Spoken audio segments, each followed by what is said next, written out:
Good morning junior. Good morning senior. Junior, நீங்கள் கடன் வாங்குவீங்களா? சீனியர் புரியல. கடன்னா? உங்கள் ஃப்ரெண்ட்ஸ் கிட்டே ஏதாவது கடன் வாங்குவீங்களா அப்படின்னு கேட்டேன். வாங்குவேனே. பென்சில், பென், ரப்பர், புக்ஸு இதெல்லாம் borrow பண்ணுவேன். ஆனால் திரும்பி கொடுத்துருவேன். இது கடன் வாங்குற பற்றிய கதை. பார்க்குறீங்களா? Okay senior. Death story. அப்பா, எனக்கு ஸ்கூல் ஃபீஸ் கட்டணும்ப்பா. என்னம்மா மாத கடைசியில் வந்து சொல்கிற? இப்போதான்ப்பா ஸ்கூல்ல சொன்னாங்க. முன்னாடியே மெயில் போட்டாங்களாமா. எனக்கு மெயில் வரலையே. நீங்க மறுபடியும் மெயில் செக் பண்ணுங்கப்பா. நாளைக்குள்ள கட்டணும். அப்படியா? கையில் பணம் இல்லையே. என்ன செய்யறது? கடன் தான் வாங்கி ஆகணும் போல இருக்கு.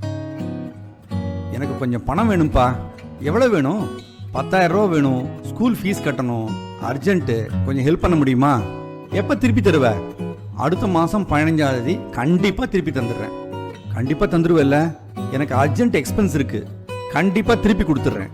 15ஆம் தேதி மிஸ் பண்ணாமல் கொடுத்துரு. இந்தா பணம். அடுத்த மாதம் 14ஆம் தேதி. இன்னைக்கு 14ஆம் தேதியா? நாளைக்கு பணத்தை திருப்பி தரேன்னு சொல்லியிருக்கேன். கையில் பணம் இல்லை. எப்படின்னாலும் ஒரு 10 நாளாவது ஆகும் புரட்டி தரத்துக்கு. என்ன செய்யலாம்? அவரிடம் இருந்த ஆப்ஷன்கள்: 1, நண்பனை பார்க்காம இருந்துடலாம். நேர பார்த்துட்டா கஷ்டம், ஃப்ரெண்ட்ஷிப் கெட்டு போயிடும். அவன் ஃபோன் எடுக்க வேண்டாம். 10 நாளைக்கு மேனேஜ் பண்ணி அப்புறம் பணத்தை கொண்டு போய் கொடுத்துடலாம். ஆப்ஷன் 2, என்னால் பணம் கொடுக்க முடியல, நேர ஃப்ரெண்டு கிட்ட போய் இதை சொல்லிடுறது தான் பெட்டர். சாரி, என்னால் நாளைக்கு கொடுக்க முடியாது, 10 நாளில் பணம் பரட்டி கொடுத்துட்றேன், கொஞ்சம் டைம் கொடு அப்படின்னு சொல்லி அவங்ககிட்ட டைம் கேட்டுடலாம்.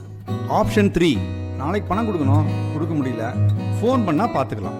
15ஆம் தேதி கொடுக்கணும்னா அப்படியே கொடுக்கணுமாண்ணா? நான் ஓடியா போயிட்டேன். 10 நாளில் கொடுத்துக்கலாம், ஒன்றும் ப்ராப்ளம் இல்லை.